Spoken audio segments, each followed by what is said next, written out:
स्वागतम बच्चों। आज हम लोग पढ़ने जा रहे हैं हमारे हिंदी किताब की जो सबसे आखिरी विषय है ताजमहल की आत्मकहानी। तो इससे पढ़ने से पहले ताजमहल के बारे में शायद हम सब लोग कुछ ना कुछ हमें पता होगा। ताजमहल दुनिया के आज के ज़माने में दुनिया के 7वें आश्चर्यों में से एक है, जो कि भारत के आगरा शहर के निकट आगरा शहर में अवस्थापित है। तो ये जो ताजमहल है ये एक मकबरा है, यानी एक समाधि है। मुमताज़ बेगम की समाधि है, जिसे शाहजहां ने, जो हमारे मुग़ल सम्राट शाहजहां थे, उन्होंने बनवाया था। तो वो उन्हीं, और फिर आज हम उसी ताजमहल के बारे में पढ़ने जा रहे हैं। यहाँ हमारे विषय का नाम है ताजमहल की आत्मकहानी, गुलाब राय द्वारा लिखित। तो आत्मकहानी का मतलब क्या होता है? आत्मकथा या फिर आत्मकहानी, जिसे हम लोग ऑटोबायोग्राफी इंग्लिश में कहते हैं, अर्थात अपनी जुबानी अपने जीवन की गाथा को व्यक्त करने को आत्मकहानी कहते हैं। हम लोग कभी भी जब छोटे थे हम लोग रचना लिखते थे, गाय की रचना लिखो, तो गाय के बारे में लिखते थे। और एक ऐसे एक रचना आता था कि गाय की आत्मकहानी लिखो। इसका मतलब तब हम खुद को गाय समझकर, मैं एक गाय हूँ, मेरे 2 सींग है, एक पूँछ है, इस तरह हम लोग लिखते थे। ठीक उसी तरह यहाँ पर गुलाब राय खुद को ताजमहल समझकर, ताजमहल खुद को उन ताजमहल की क्या भावनाएं हो सकती है, क्या व्यथा हो सकती है, क्या खुशियाँ हो सकती है, उसी के बारे में आज जो हम विषय पढ़ने जा रहे हैं वो लिखे हुए हैं। तो आइए हम सब पढ़ते हैं ताजमहल की आत्मकहानी। अपने विधाता को मैं अपने अंक में लिए बैठा हूँ। जिसने मुझे खड़ा किया वही मेरे गोद में सो रहा है। जिसके लिए मैं खड़ा किया गया वह तो मेरे गोद में सो ही रही है। उसके इस अप्रतिम स्नेह को पाकर मैं गर्व से फूला नहीं समाता। शताब्दियों बीत गई, पर उनके स्नेह का वैभव आज भी मुझ में सुरक्षित है। इस वैभव का संसार जाने कब से विस्मय विमुग्ध होकर देख रहा है। दुनिया के महान आश्चर्यों में से मेरी गणना की जाती है। तो जैसे कि मैं कह रही थी, ये गुलाब राय द्वारा लिखित जो विषय है, हमारा जो गद्य है, ये उसका ताजमहल की आत्मकहानी। यहाँ पर लेखक खुद को ताजमहल समझ रहे हैं और उन्हीं ताजमहल के जो अनुभव है, जो अनुभूति है, उसको बयान कर रहे हैं। पहला वाक्य क्या है? अपने विधाता को मैं अपने अंक में लिए बैठा हूँ। अपने विधाता को मैं अपने अंक में लिए बैठा हूँ। यहाँ पर विधाता का मतलब क्या होता है? जो सारे दुनिया को बनाते हैं, जो हमें बनाने वाले हैं। इस तरह अगर उसका पर्यायवाची शब्द देखें तो भगवान, ईश्वर, वह विधाता का पर्यायवाची शब्द है। तो जो हमें बनाते हैं वो विधाता है। तो यहाँ पर ताजमहल के विधाता कौन है? ताजमहल को किसने बनवाया है? शहंशाह शाहजहां ने बनवाया है। तो आप ताजमहल का विधाता कौन हुए? विधाता हुए शाहजहां। अपने विधाता को मैं अपने अंक में लिए बैठा हूँ। यहाँ पर अंक का मतलब होता है गोद या फिर क्रोड़, जिसे कहते हैं हमारे गोद में। अपने विधाता को मैं अपनी गोद में लिए बैठा हूँ। जिसने मुझे खड़ा किया वही मेरे गोद में सो रहा है।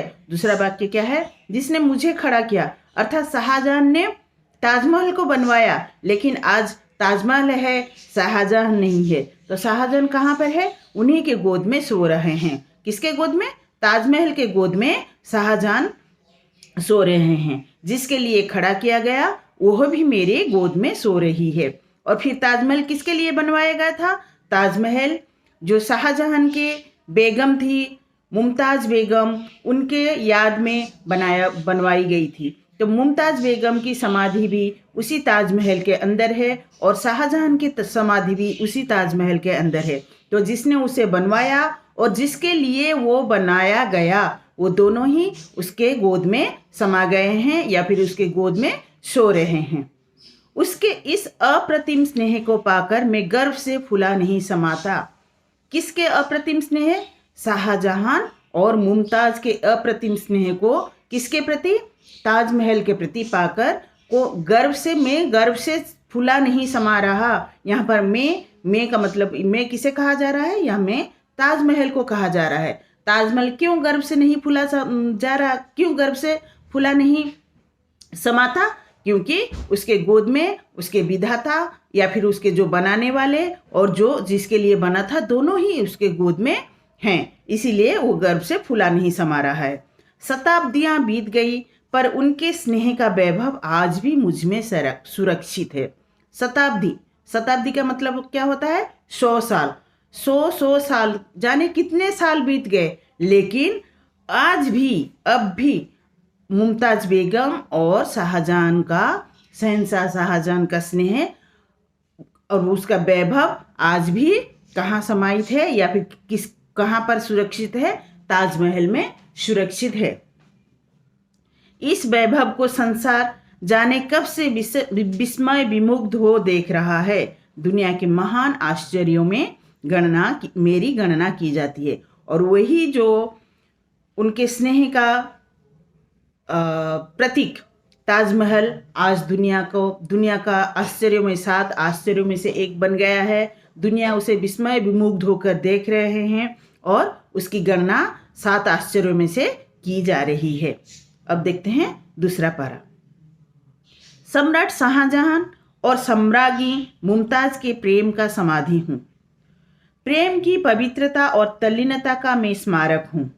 भेदभाव में पड़े मनुष्य को मैं यह संकेत कह रहा हूँ कि प्रेम ऐश्वर्य सृष्टि का सबसे बड़ी विभूति है। 2 बिछड़े हुए हृदय मेरे गोद में जुड़े हुए हैं।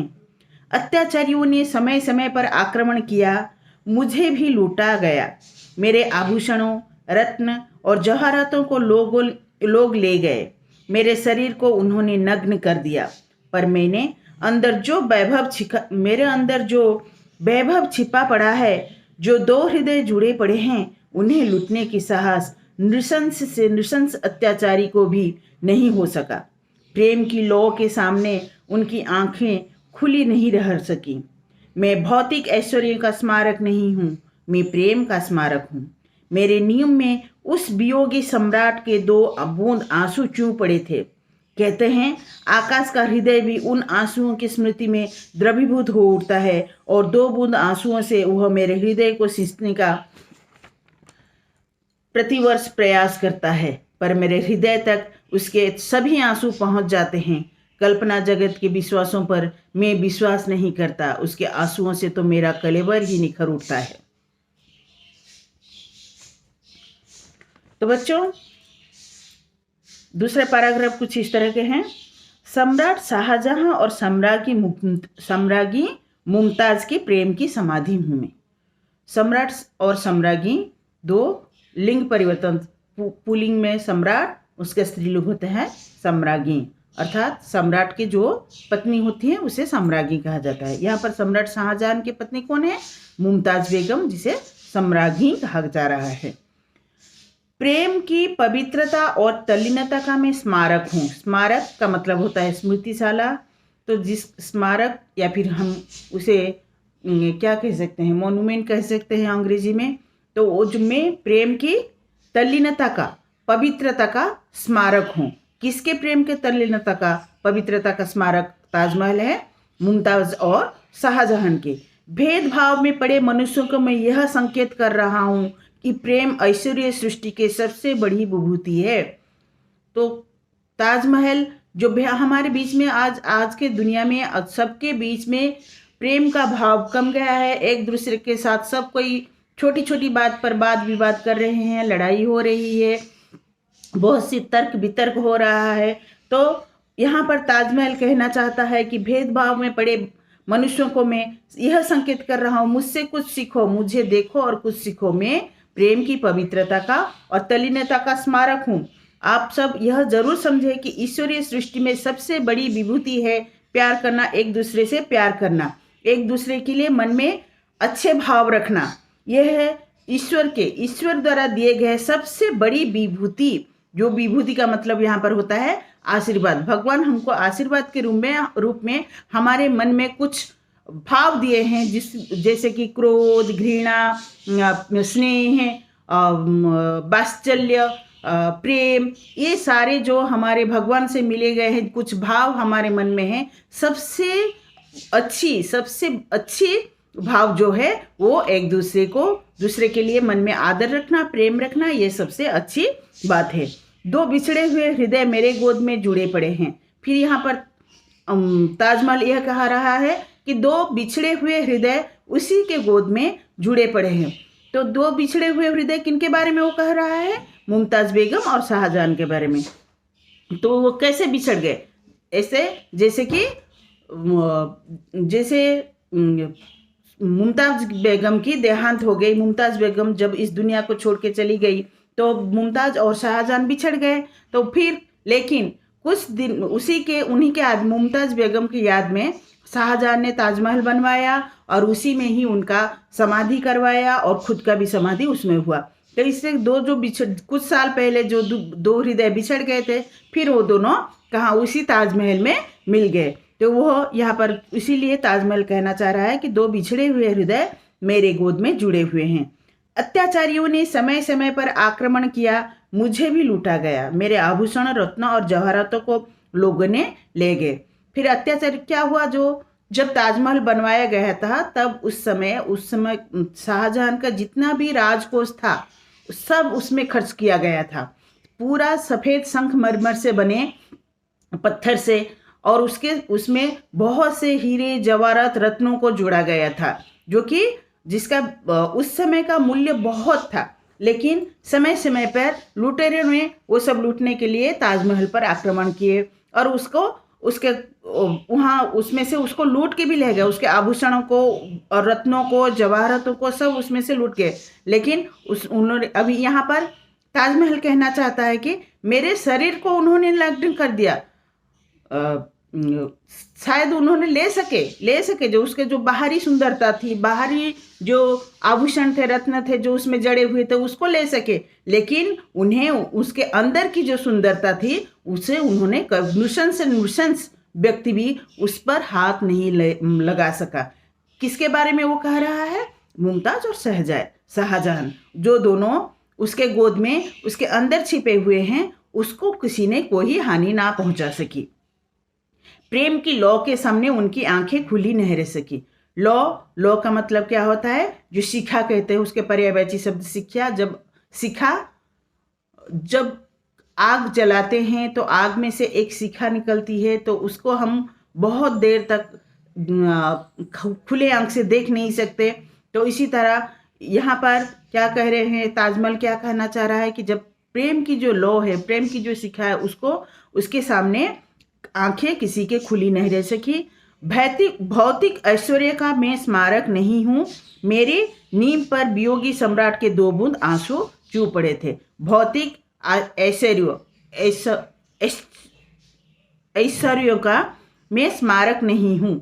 यह यहाँ पर ताजमहल कहना चाह रहा है, मुझ में जो हीरे जवाहरात जड़े हुए थे वो सारे भौतिक चीज थे, उनका मैं स्मारक नहीं हूँ। मैं किसका स्मारक हूँ? मैं प्रेम का समाधि हूँ, मैं प्रेम का स्मारक हूँ। और जब मेरे नीम दिए गए थे उस समय सम्राट शाहजहां का 2 बूंद आंसू मेरे नीम पर चू पड़े थे, और उसे देखकर आसमान का हृदय भी पिघल गया था। इसीलिए आसमान उसी आंसुओं के स्मृति में द्रवीभूत हो उठता है, और 2 बूंद आंसुओं से वह मेरे हृदय को सींचने का प्रयत्न करता है। हमेशा आसमान से जो बारिश होता है उसे यहाँ पर तुलना की गई है शाहजहां के हृदय से निकली गई, या फिर शाहजहां के आंसुओं के साथ तुलना की गई है। शाहजहां जिस तरह के याद करते हुए उसी याद में हर साल बारिश होती है, और उस बारिश से वो बारिश ताजमहल के हृदय तक पहुंच जाता है, और उससे उसका कलेवर ही निखर उठता है। कल्पना जगत के विश्वासों पर मैं विश्वास नहीं करता, उसके आंसू से तो मेरा कलेवर भी निखर उठता है। यहाँ पर ताजमहल कह रहा है कि यदि ऐसे ही मैं विश्वास नहीं करता कल्पना जगत के बातों पर लेकिन जो हर साल बारिश होती है, वो बारिश से मुझे लगता है कि ये शाहजहां के आंसू हैं जो मेरे पर बरस रहे हैं हर साल, और उससे मेरा कलेवर ही निखर उठता है। तो बच्चों, आज के लिए हम इतना ही पढ़ेंगे, फिर इसके जो बाकी यह है दूसरे वीडियो में हम लोग पढ़ेंगे। आज के लिए इतना ही। धन्यवाद।